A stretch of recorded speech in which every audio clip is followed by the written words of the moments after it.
What's something you would love to hear somebody tell you?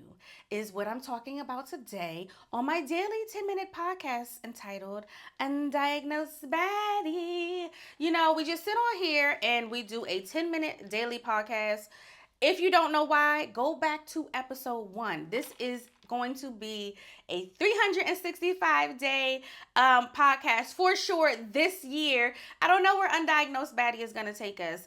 But what I do know, one thing that I would love to hear is somebody is saying, baby, you're being syndicated. Like we're going to take this on the road and we're going to do something for all of your shows, Life, Lust, and Lies, Convo and Co, and Reminisce, Life After Death, baby. That's something that I want to hear. I want to hear more yeses than no's. And what's so crazy is I share my no's in real time. I am not one of those people that like just say everything's all good, everything's not good in this field and in this, as Brooke would say, entertainment industry, because there's a lot of people that are great creatives trying to do some of the same things, but the people are not necessarily having talk shows. So the difference between me and other podcasters, I guess you would say, all my stuff is on YouTube. You're gonna find it in one place. You're gonna have to come back here. I'm a one person team, and that's just how this is working right now until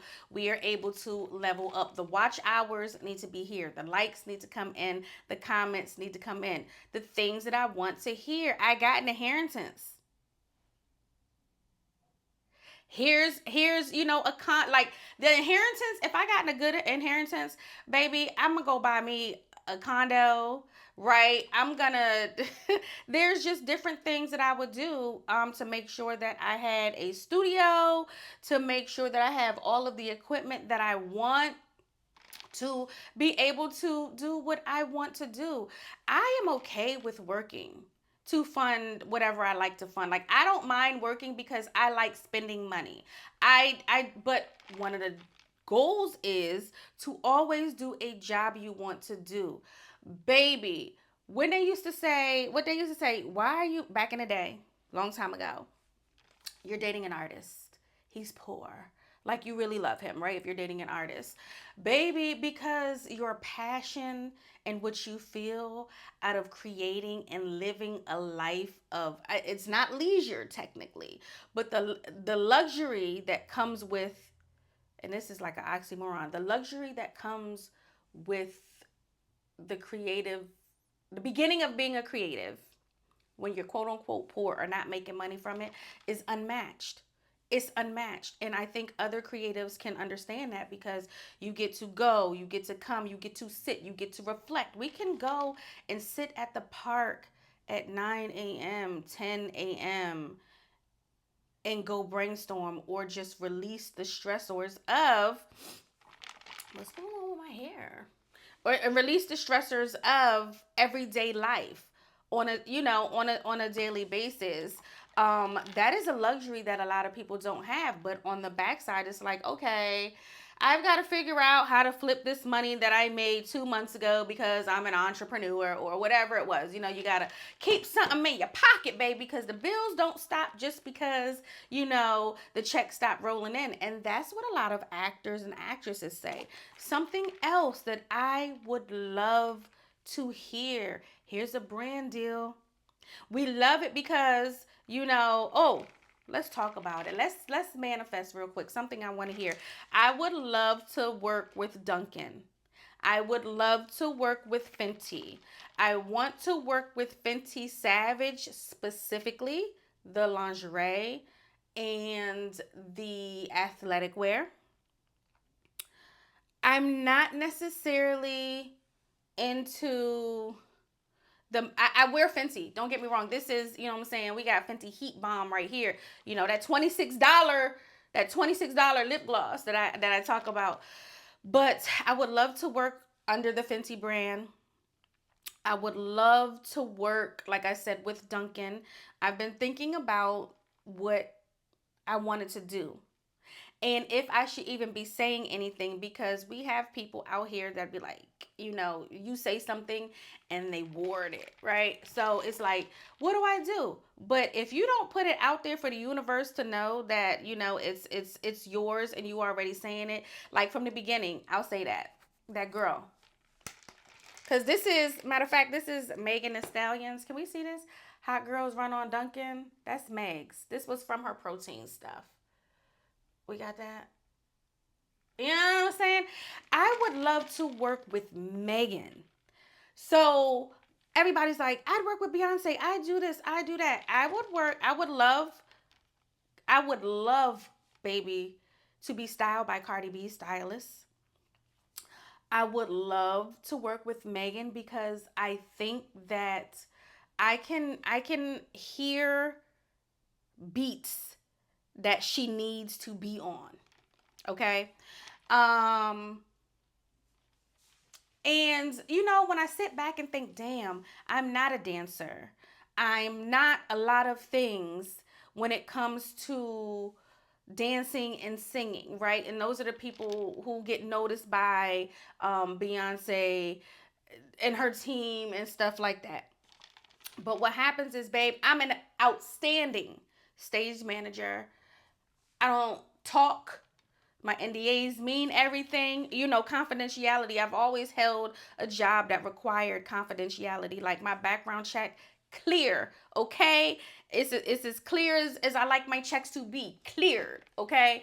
But yeah, I'm gonna just start there and say I would love to work with Dunkin' and a skincare brand.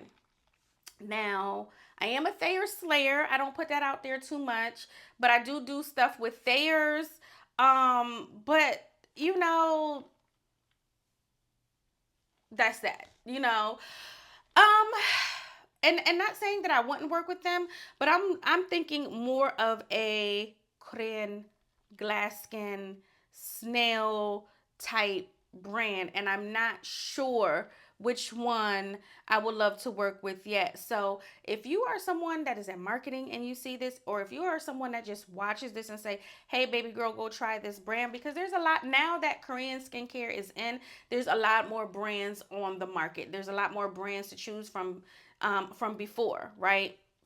It used to just be really Corsix, CORSX or something like that, or COSRX, or whichever one it is.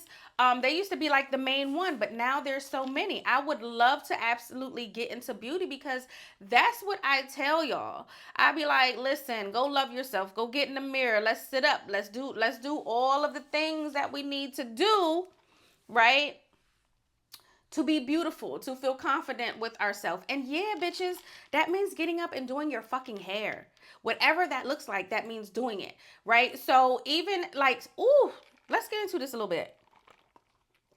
There's discourse around natural hair and why isn't my natural hair presentable, acceptable? That it is. However, and it's a big however, this is when it goes into being presentable and just waking up and going. There's a difference. And I hate to be the bearer